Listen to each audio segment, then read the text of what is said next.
Hey, this is Where in the World is Reverend Rod, and of course he's in Salisbury right now, but not at a church.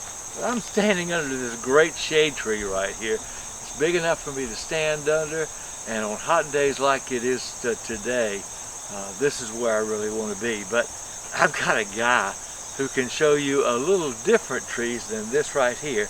And he's a very familiar guy to a lot of us around the church, but what he's doing is not very familiar at all. So we're going to go over here and see our friend. His wife Sandra is right there. Hey everybody. And we're going to go over here and talk to Ron Moose. Now I noticed that Ron has his RA shirt on. You'll know him as an RA director. You are also a deacon.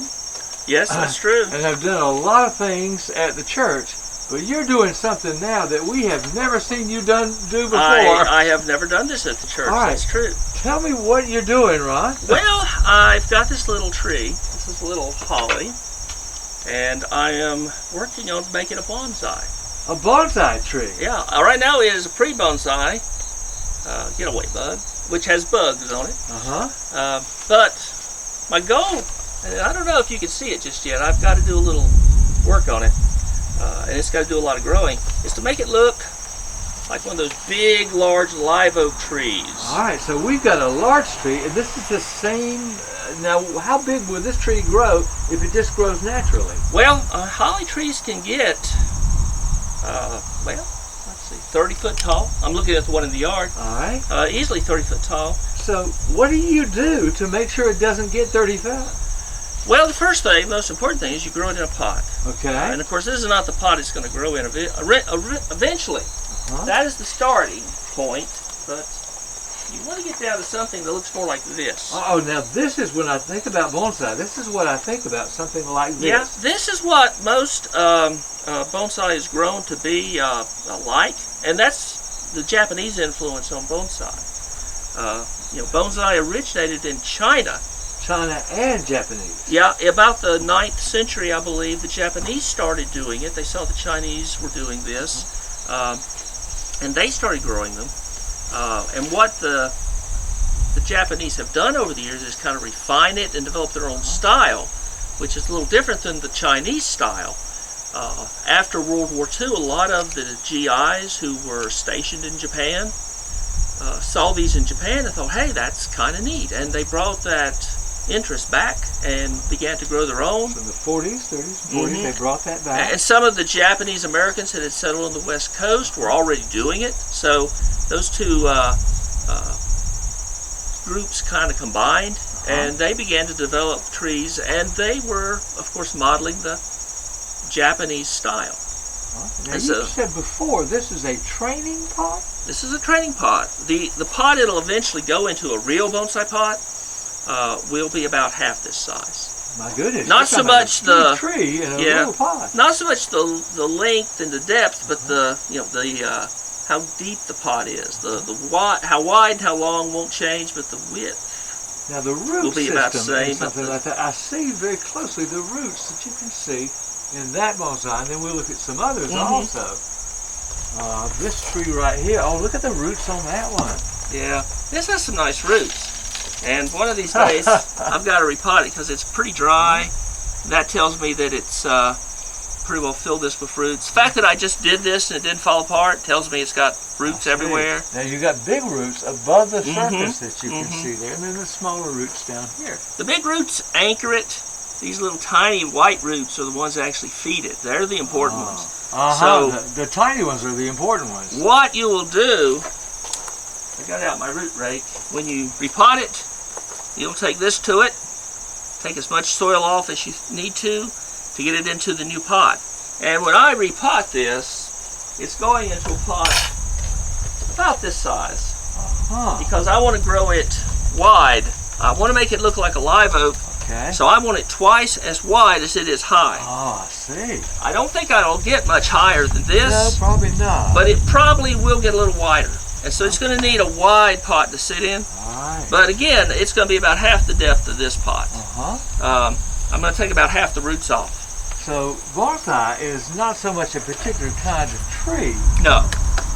It's the way you treat the tree. Now this is an interesting thing. It's the way you work with the tree. Yeah. Now I see different colors on this tree. This is dead.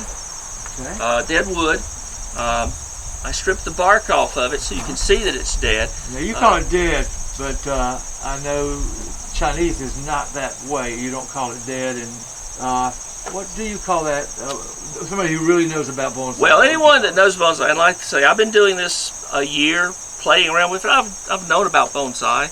I've read books on it over the years, but have the time to actually do it is just this last year. So I'm what you call an amateur, or the blind leading the blind. You could call it that.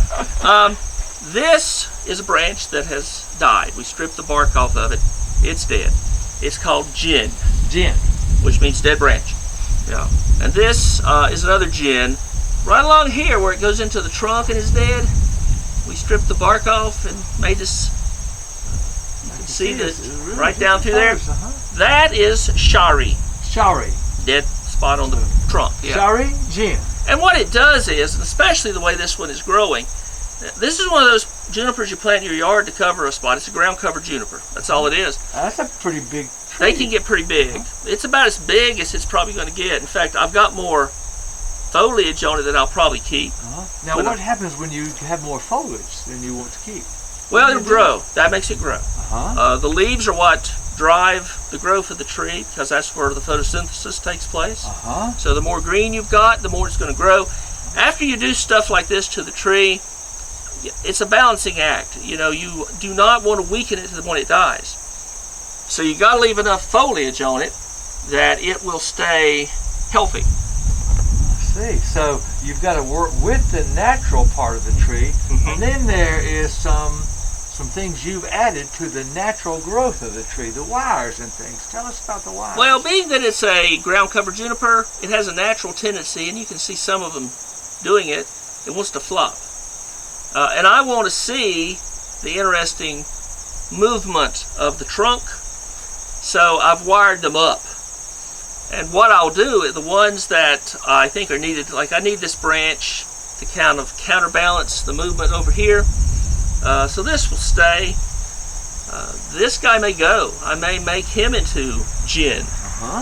So I will make it look like this poor tree is barely surviving, you know, some rugged mountaintop. The wind is blowing him and he's dying and he's struggling to survive. Because part of the appeal of this to, I think, the Chinese and the Japanese is it sort of is a picture of the struggle of life. We struggle to survive. And sometimes we get scars. Sometimes we lose branches. You know, so a windstorm comes and rips branches off, and you know the tree develops these spots that it just can't quite totally heal, and so we end up with a scarred, bent, twisted tree. But the thing that is, I guess, the hope-filled thing is it's still alive. Trees are very resilient. And it's very beautiful too. I see the bend of that tree and the bend of this plant over here. Not a tree, but like a tree. It's actually, people have got these in their yards, know exactly what these are. It's a Virginia creeper. Now this normally this goes everywhere. It does. This one is growing this way because that's kind of how it had to grow. I kept mowing it. It grew up. It grew to my utility pole. It ran up halfway up the utility pole. My wife said, "Do something with that." She meant to destroy it, didn't she? She meant to destroy it, but I was forbidden from using Roundup. So what she said was, "Just get rid of it. Do something with it." And I thought, well, the only thing I know to do to get rid of it, being that it's a Virginia creeper, is dig it up. And when I dug it up, this is what I found. And I thought, I think this could be a pretty good bonsai. So you looked at something that was going to be destroyed, and you found some beauty, and then you worked with, well, I hate to say you work with the tree, but that's kind of the way it is, isn't it? It's a little bit like a conversation, because you know, you take the tools and shape it the way you want it to be. You have a picture, like I'm thinking big old live oak, like you might see down at a plantation in Charleston, or some of those old gardens that they have down there on the coast, with those huge branches growing out, sometimes all the way down and touching the ground and going back up. That's what I see with this guy. And what made me see that is actually the leaves, because it reminds me of live oak leaves. And so everything else I'm just doing. So it's a conversation with the tree. And trees live in a different way than we do, of course. Trees don't get too worried about it's 10 o'clock. You know, oh, tomorrow is Sunday. Got to get up early to go to church. Monday I got to go to work. Trees go spring, summer, fall, winter. More seasons than I see you have a watch, chronometer time. It's a different kind of time. If it was a tree, it would have 4 things on it. It would be spring, summer, fall, winter. They don't really care about the day-to-day stuff. They just want to grow. And the fun thing about trees, all these plants, because even though he's a vine, he's very much like a tree. It's a woody vine. Right. It's related to grapes. Okay. And in Europe, they do a lot of bonsai with grapevines. But basically, the trees always, all of these, even though pines are very different than hollies, and they're very different than Virginia creepers, this guy is a different type of juniper than this, and you can see it when you hold them close together. But they're still going to do the same thing. They all grow to the light of the sun. Oh, every tree grows to the light of the sun. They grow to the light of the sun. I got a couple over here. This is a privet, a Chinese privet, Ligustrum chinensis, that was growing in my flower garden. And there was no way I was leaving him there. So, while I'm standing here, I might as well do something useful. Okay. Don't need that there. Don't need that there. And being a privet, it will do things like that. It will just sprout and grow in all kinds of ways that I don't want it to do. So now, you don't, I see the little tiny scissors right there. So you work very deliberately and yeah, the ones that are growing back in towards the center, I do not want. I want you it just to grow want out. to grow out. Okay. I want it to grow out. It wants to grow in all directions. And I'm basically saying, don't do that. And it may come back and tell me, no, I'm going to do it. You can't stop me. But we're going to have a conversation. I will not know what its answer is until maybe next spring. Oh, okay. So you speak to it and then it answers in its own way. Yeah, it answers. Right, I tell you, I'm just amazed at all this stuff. And as you talk, of course, I'm looking for sermon illustrations all the time. This side was sitting, because this is big and it's hard to move. This guy was sitting towards the light. You see how full it is. I see. And this side was not in the light; it was in the shade. And you see, I've got holes compared to what I've got over here. They all grow to the light.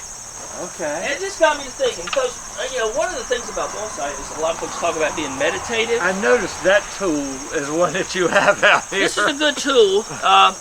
Not so much for the trees. The trees, instinctively, I guess, they just naturally, it's what they do. They're going to grow to the light of the sun. I found some things. We don't always do that, do we? Well, everyone's familiar with John 3:16, but if you keep reading, there's some more stuff. And in John 3:19, Jesus tells us this, which I think is interesting. Thinking about, and bonsai can be very meditative, but I don't meditate like I sit out here and try to clear my mind. I think about the worlds God's made, and the psalmist told us, he thought about the heavens and the earth and all that God had made, and thought, wow, why does God even bother with people? Who is man that you're mindful of him? So, that kind of thought can come into your head when you're out here. We've got the whole universe around us. We don't always think of it that way, but, we're in the universe, and it's all around us. What does that tell us about God? Well, these trees always grow to the light of the sun. Jesus says something interesting in John 3:19. This then is the judgment. We don't always like that word, but he said it. The light has come into the world, and people love darkness rather than the light, because their deeds were evil. For everyone who practices wicked things hates the light and avoids it. And then he goes on over in John 8:12. John chapter 8, verse 12. Just in case you're not sure about this light he's talking about. Because he's not talking about the light from the sun. Not the S-O-N, is it? Not the S-O-N and not the light that we're U-N. able to see by. But over in chapter 8, verse 12, he says, Then Jesus spoke to them again. And this time he said, I am the light. I mean, he can't make it much clearer than that. He uses the S-O-N. He says, I am the light of the world. Anyone who follows me like this tree follows the light? will never walk in the darkness, but will have the light of life. So trees will grow to the light. You can see it in this little maple. Look how he's going towards the light. All the leaves on this branch here are angled away from the shade here where we're standing, out to the light. That little guy was growing in a flower bed too, and I had to move him. I get a lot of my material from flower beds. But, you know, they're growing to the light. They need the light to live. They need it to grow strong and get taller. Because this is about how tall he was when I put him in this pot. I see. Well, I tell you, I could spend hours out here talking to you. What I've gotten out of today is that this is a dialogue you have with something that God made. And that this dialogue, now you talk to the tree talks back, and then it sounds like you and the tree both talk to us and give us this great message about God's love and how God, if we live toward the light like these trees go to the light of the sun, we grow. It's interesting. The trees know what they're supposed to do, but sometimes we don't seem to. That's the thing that you ponder on. That's what I meditate on out here. Who am I growing towards? Am I growing to the light of life, which is Jesus, or am I walking in darkness? Because that's the option he gave us in John. That is a great question to look at. And that's one to meditate on. I think so. And I tell you what, it's probably a good place to pause just a little bit and remind you all who are watching that. Hope you've learned something from Ron today and from Sandra over there, who's his artistic consultant. We appreciate the time that you all have spent to tell us about all this stuff. Appreciate what you do with RAs, not only in our church, but throughout the state. I know we do some things with the state. So we're going to come back out here in some months and see all these plants and see what that dialogue has done with the plants. But for right now, this is Ron and Sandra Moose, and we're going to see you all with another guest next Tuesday on Where in the World is Reverend Rod?